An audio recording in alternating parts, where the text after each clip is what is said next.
Yeah, so I believe the panel is supposed to be on will Web3 gaming and metaverses make a comeback? I personally think they will, but I'd love to hear the opinions of everybody here. My name's Eric Spivak. I'm the founder of New Friendship Tech and formerly NFTS Tips and host a lot of the top conferences that you all attend. So you might have seen me before from there. And I'd like to go down the line. I'll start with, I'll wait for Adryenn to get a mic. I'll start with Simon, and then I want you all to just introduce yourselves real quick and the company you represent, and we'll go down that way. We'll come back to me. I'll ask questions. No curveballs, no low blows, nothing under the belt. And yeah, what? We'll keep it rolling. Oh, she doesn't even need a bike. You can tell. I understand. Yeah. All right. Give an intro. Hey guys. Hey everybody. My name is Simon Bogdanowicz. I've been working in the space since 2016. I come from a very traditional background, investment banking, Royal Bank of Canada, enterprise tech throughout Silicon Valley before I started my journey. I've worked across all industries in Web3, from supply chain to DeFi to NFTs to more recently in last about 10 months, esports, gaming and Web3 gaming. Pleasure to be here, and also helping David Chen here lead the initiatives that we have in Africa around education, entertainment, and tokenization of RWAs throughout the African continent. Hi, I'm William Volk. I'm the CEO of Lucky Bit. I'm a longtime video game developer, executive producer. I was at Activision for 6 years, VP of technology at Activision. I started in the industry decades ago. I was more recently the alpha director of Shiba Eternity Games, the Shiba Inu. And now we're basically building a skill-based game that teaches analysis of crypto trends and so on. And I'm very excited about the industry. Hi, I'm David Chen. You hear me? I'm David Chen. I'm a former managing partner at Deloitte. Ran their China division. Right now, I'm the special advisor for the African Minerals Group for 20 countries, doing crypto, blockchain, gaming for all 19 countries. And I also, own part of FaZe Clan, Cloud9 Training Grounds, ESTV, the North American Collegiate League. Love esports, play, and I'm happy to be here. Thank you. I have an esports platform that you need to buy. Hi, I'm Adryenn Ashley. I'm a venture capitalist with Slay Ventures, managing general partner. We have a venture studio in Reno. We're launching 100 AI, Web3, blockchain-based companies in Reno. Why? Because I spent 200 nights a year in hotels traveling all over the world, and now I'm making everybody come to me. So there we go. And I absolutely love Web3, and this is going to be fun. This will be fun. It'll be a good time.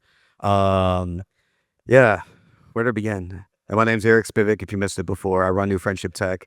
The idea is technology creating new friendships. The acronym is NFT. Social media used to bring people closer together, now pushes us further apart. So the only way to beat the algorithms is in-person experiences like this. So thank you, Joyce and Michael and the rest of you for being here and helping bring us all together. So there was a time frame where metaverses and NFTs were kind of at a peak. They were all hot, and I used to tell people, just because you can have an NFT doesn't mean you need to have an NFT. Just because you can make a metaverse doesn't mean you need to make a metaverse. So from spatial to on cyber to crypto voxels to so many of these different platforms that were here today, gone tomorrow, and some of them are still here and they're still working with major IP of legacy brands. But I mean, I guess, do you think that the noise of metaverses is still a thing? Do you think it's fluff and smoke and mirrors, or Please let me. is there substance over hype? Please let me. I had to go to my own darn Crypto Voxels Christmas party for our NFT project naked. Why? Because I wouldn't spend $1,500 on a dress, a digital little dress. This is the barrier to entry. It didn't have a Ready Player Me integration. I design NFT communities for musicians where you can have metaverse concerts. You gamify the entire thing, so you sell your NFTs. The NFT actually determines whether you get the general merch table, the VIP merch table, or the backstage merch table. Like, there's a whole way to activate everything.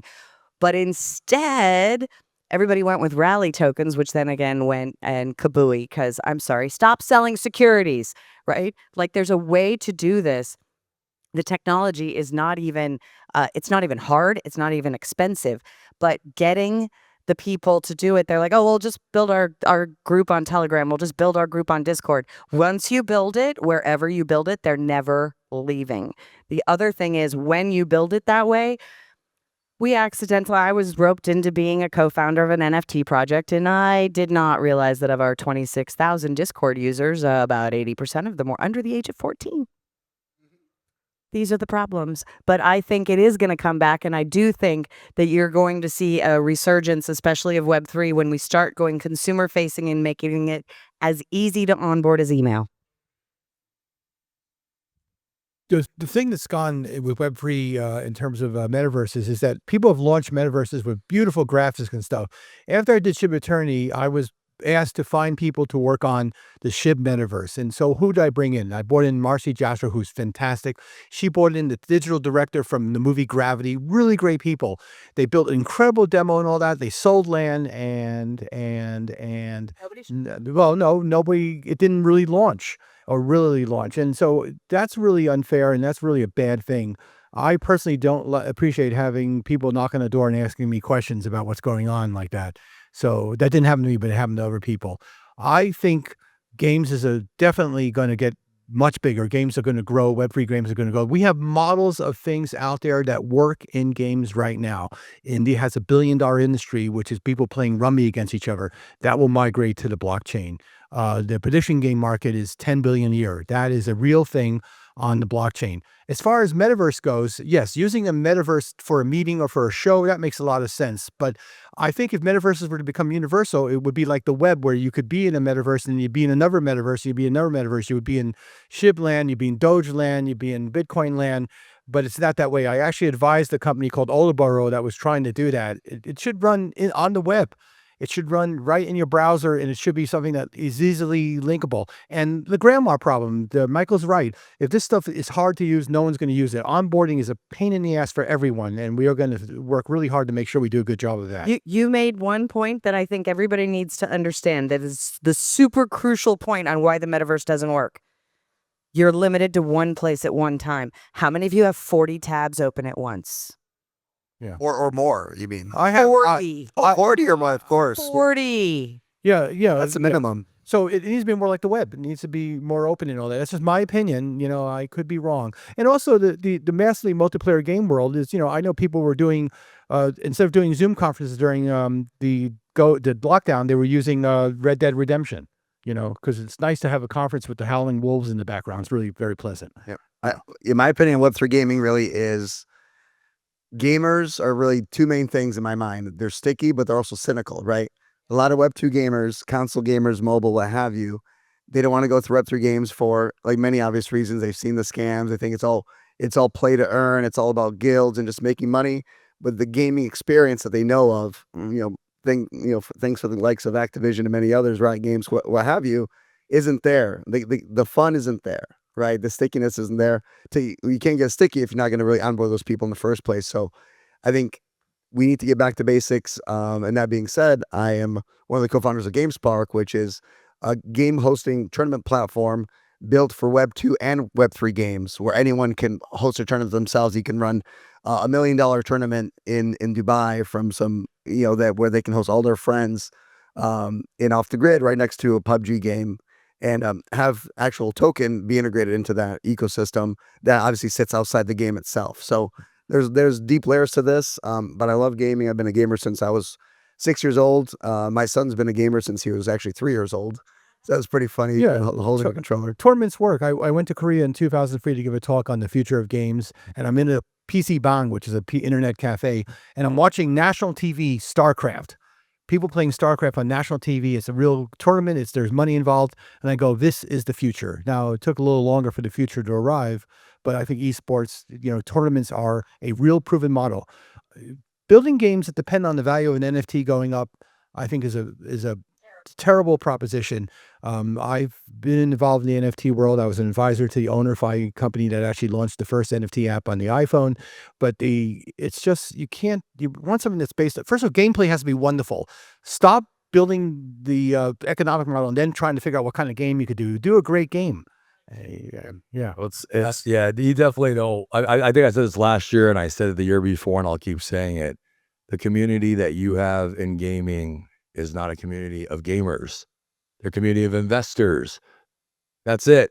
At this point, if you haven't figured that out, you should definitely change what you're doing. Number two, I'm going to be bluntly honest, being part of FaZe, getting to $2 billion, watching it go down, watching it go up, worse than any relationship you could possibly have. I mean, and to watch and teaching this at universities, writing this curriculum, putting it together, it can't suck. He's right. The game cannot suck. That's the first thing. The second thing is, oh, I want to put in gaming education. You don't educate anybody. Show me where you teach somebody. Show me what school you're at. Oh, there's no answer there. So how can you educate? Number 3, and the most important thing is, at least in Africa, we're committed to bring gaming there the right way, with the right people to teach and learn, to actually make money, not buy the NFTs and all this other stuff, but actual incentives that work, right? Working with the RWAs, doing things that are actually important. And the most important thing out of everybody here is, if you don't control the media, none of this shit matters anyways. So everybody here who's new project, I say play defense. Go record your media. Go tell your story. Control your story before your competitor goes to Netflix and knocks you out and goes on Twitter. Because I see this all the time. I've done $5 billion in brand. I work with the biggest people. The Prince who came here, I work with them. Kai Green was here. JT Barnett has 6 Emmy nominations with Tiger King. He was here yesterday. I work with all these people. And I'm telling you right now, you don't control your own story. You don't have enough social media. You don't put yourself out. And you're going to put all your work into some person who doesn't understand this and put it online. After the story is there, that's how they get us. Create the story and go forward. Yeah. So, I mean, what I'll say to that is, like, stop building castles on other people's sand, right? That's a good way to summarize it. But then beyond that, right, you know, it used to be that marketing's king and distribution's King Kong. But Oh now, my God, that's my line. but now it's content's queen, marketing's king, and distribution's King Kong. And, you know, I've been a game tester with Activision, Blizzard, Ocean Park, or Santa My Monica, apologies. Sony Online Entertainment, Rockstar, etc. StarCraft, Diablo, EverQuest, like, gaming changed my life. Yeah, EverQuest and massive multi-online role-playing. EverQuest help Brock Pierce become Brock Pierce. EverQuest changed my life. It allowed me, Don't forget about Diablo. it both, all of them. But basically those games at that time frame, I was 14, 15, 16 years old, making more money than both of my parents combined through a small company called PayPal on the side. And then I was using Ventrilo and Paltalk and TeamSpeak to charge people to join my private chats because I had one of the top guilds on one of these servers. So if you can imagine a 16-year-old making $2,500 a day by being able to sell in-game content, DLC, with Same thing. Yeah. 15, 20 years later is now becoming a thing. If Rockstar and Grand Theft Auto in May next year finally do it, or some of these other companies. And the other part of it too is, like, you know, I'm very much about tangibility, right? I like things I can touch, I can see, I can feel, right? So I'm actually like, I have a conference that's attached to my new Friendship Tech brand, and I'm using the Metaverse as a virtual world to educate. It allows me to localize languages, to be native tongue to anyone in the world. And I'm basically translating, transcribing, and captioning everything that's said on stages like this IRL and putting them in a virtual world where nobody has to download anything to access it. And the people in attendance to the IRL events, they get airdrop tokens that they can give to friends to access it. So it's truly democratization of information at scale. And I chip off a portion of the earnings from the IRL events and distribute it equally amongst all of the people that go into the metaverse and learn something. So it's a very untraditional use case, but, you know, I'm speaking at a lot of universities and colleges worldwide as a high school dropout, which I feel wonderful about. But it's it's really about this stuff. It's like we're in a digital renaissance with the future of things and emerging tech and innovation. And I think gaming is about to have a crazy, crazy, crazy run, probably Q4, Q1 of next year, especially with how these graphic cards are moving and everybody getting more access to, you know, software and hardware that's like pretty inaccessible previously. And we're going to see more crazy animations on top of that as well. Well, the Telegram games have done really well. I don't know if you've been people Of follow. course. Yeah. And I kudos to Axie Infinity Tap, doing it. Tap, tap, tap, tap, tap, tap, tap, tap, tap, tap. We're just talking about that Tap, tap, earlier. tap, tap, tap, tap, tap. But- My squirrel's still naked. So I'm an advisor to a game which is in India, which is a Telegram game where you tap to chant. The JSR. I'm an advisor on that game. So that's kind of funny. I got a question that's actually kind of serious because I've had 2 wallets compromised over the past 5.5 years for, unfortunately, a lot of everything. And at the end of the day, like, safety, security, privacy, identity, it's all important. It's a conversation that should be prevalent and front and center in all of these fucking rooms as far as I'm concerned. But platforms like Telegram and WhatsApp and Meta and these and Signal, Discord, Truth, Prime, Mastodon, Farcaster, Warpath. I mean, Everywhere. I think it's really a lack of social responsibility by the founders of these platforms to make sure that these are safe platforms for people to use.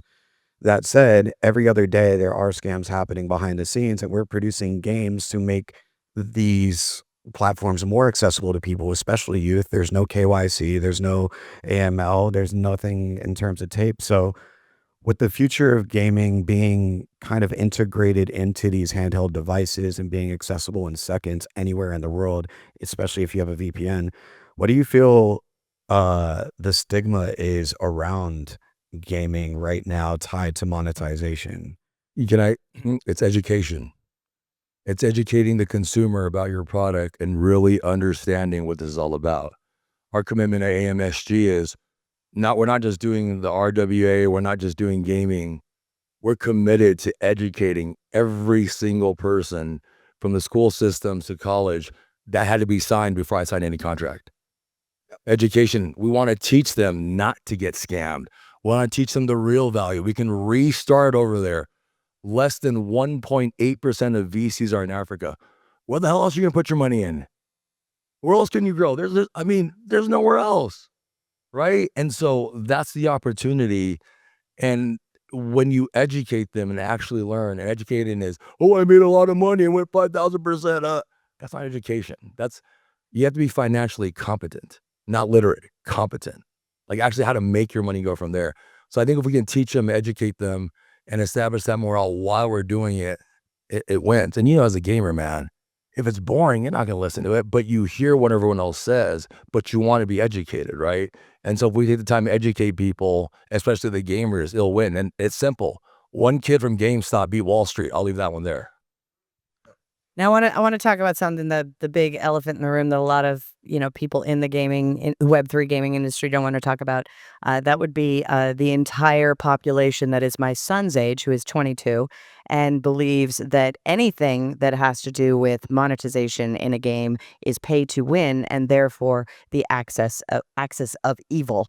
And I'm like, well, you need this particular gun, and why wouldn't you just buy the gun? And he's like, that's pay to win. And so it's like literally their religion is the anti of what we actually need them to adopt in Web3 in order to make Web3 work. So we have to figure out a way where the game starts where you buy the game and you earn your way up and earn your assets, but you keep your assets, but it's going to take years to do that. But if we build it organically like that, they will see the value. But right now you have all of these kids, and there's a lot of them who hate the idea of pay to win, and they liken it to that. The free to play world on mobile is ripe with that. I mean, King hired psychologists, PhDs who are familiar with addiction. Those games are basically using Skinner box techniques to basically monetize their games. They're getting a few percentage of their people who have compulsive disorders to basically fund those games. You need to be completely transparent. And one of the things I like about doing a game now that's on the blockchain, completely on the blockchain, it's all there to see. There's no subterfuge. My wife plays a word game, which is free to play, and they change the scoring parameters to hook you in. They change how much words are worth when she finds words. And we both laugh about it because we know what they're trying to do. So I worked in behavior scoring in Fair Isaac, like how you get your credit score, and that gets manipulated. So it doesn't matter what you do. They still make their money. It's the same thing. I play a game, and I know if I'm losing, I stop. I wait more than 12 hours. And then in the morning, I'll go back, and that next level that I had not been able to beat for 30 times, boom, all of a sudden it's easy. And yeah, one thing I want to tie in that gives a unique perspective here is around the mental health and this addiction, right? Look at one of the top 5 shopping apps right now out there is called Whatnot. How many of you have heard of Whatnot? Yeah. Very few. It's been top 5 in the world for like the last 6 months. It's like viral live streaming auctions. But it's also MLM. But it's also MLM. So it can be MLM, certain pieces of it. Home shopping network on drugs. Home shopping network on drugs, but it's addicting. It's addicting to watch, right?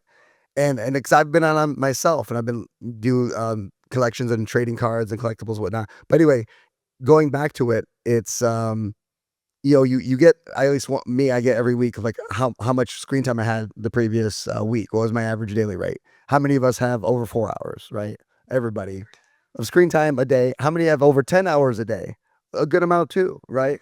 Uh, yeah. So it's a mix. So I think there's a responsibility here also, kind of almost like a social responsibility to have some ethical gaming, standards are coming in. And because that addiction is fed, it all feeds with one another, whatnot, and mobile gaming and Facebook and Instagram, right? And I think if we can have some of the content creators that, David and I work with and what we're doing with AMSG in Africa come out and be like, hey, here's where you're watching us, but, there's a cutoff point where you should not just be watching, but also be doing. My friend's coming out with a book called PH Do, right? So it's all about turning around generations, start activating and doing things in different ways. So I think we need to bring it to light. And I want to say one thing on metaverses. I think metaverses, the emergence of metaverse, AI built metaverses are going to be a big thing. Well, people like when the budget for the next Red Dead Redemption 2 is going to be $1 billion, people are already talking about using AI to actually build the worlds. Exactly. And they're also talking about using LLMs for the NPCs so they can have meaningful conversations. That has to happen. It's so expensive now to produce a top-notch AAA game. The risks are insane. If the game doesn't do well, the company is gone. So we're building for those dead NFT companies that are out there, the projects, but they still have a lot of people. One of the things we're building is a writer's room. So you can opt into the platform. And, you had the Bored Apes and they were, getting $1 million to be on the commercial for the Burger King during the Super Bowl. Well, what if you could create your own, Cheers or Married Life or whatever, or South Park using these NFTs, but you create your character and you create the value of your NFT by giving it a personality, a backstory, what its favorite ice cream is, first date, your kindergarten love interest, all that kind of thing. But then you put them into these scenarios and it is like an NPC because it's the AI driving it, coming up with its own thing. You just give it a scenario, and those people who ran that team to make that content, it goes into a live streaming platform like MTV, which I was there when it started, and it just never stopped. But imagine having short form content and it just never stops. But then those projects are making money through the advertising revenue. So that's one of our startups. And games can educate. What we're doing is we're building a game where you basically win by looking at the trends, candlesticks, and charts and making a decision based on those trends. It's much more than that, but that's what it's based on. And games also can be quick experiences. They don't have to be multi-hour experiences. A guy named Trip Hawkins, who founded Electronic Arts, had a company called Digital Chocolate. I loved his company theme, which was seize the minute. I thought that was brilliant. And, we can do that. And I really like the games. I like what Axie Infinity's did because I wasn't a fan at first, but they create an ecosystem so people can publish games in it. It's pretty clever. Yeah. I'd say so. Just touching on one of the things that you mentioned, a lot of it's conditioning, right? A lot of it's conditioning. We are on a highway to hell, I would say, in terms of, for lack of a better term, we're in an instant grat world. We're in a microwave society. I want it now, push to start. And AI is only advancing that at an exponential rate, and it's allowing people to skip the process. And when you don't understand the process, you miss out on the culture that's attached to the end result. And that's why when people go to other cities and other countries and don't speak the language and don't know how to navigate because they're only able to operate off of Google Maps or Kakao Talk or whatever they're using, it's important. So the conditioning in the gaming space has been, play to earn, but people have been skipping the time to earn because they know that they could pay. I see a 1 minute here and a 3 minute there. Yeah, I just want to say something. I'm teaching at University AI. I'm creating the Masters in the Entrepreneur Program for the world's very first AI university, right? I'm doing business in China, business in Mexico, business US, sports management. This is in Mumbai. We're already adding film into it with AI. It's already happening. The culture is what matters. I remember sitting here with a bunch of people last year, and they all wanted me to consult. And the first thing I said to them was, they were talking about the game stuff. And the thing that was so funny was play to earn. I said, no gamer is going to do it because it's not in their culture. When you're working with someone, I'm going to finish it. I know, 1 second. But there's a translator that you even have. Your whole entire business is going to be based off a translator who doesn't understand your business model. What are they saying? You don't even know. That's why it's not working. Figure out who you're working with to do that translation and actually translate your business properly, and you'll actually win. I can guarantee 99% of the time you didn't get funded internationally is because that translator didn't know what the hell you were saying. For $14 an hour, they're going to know what you're saying? Give me a break. Have a good night. Love you guys. Thank you. We're 2 minutes over. Thank you, guys. My last and final little piece of advice. Have you Googled yourself lately? Because every investor is going to. Tokenize, let's innovate, bringing assets to the digital state. From finance to games, we're redefining, connecting the dots. The future is shining.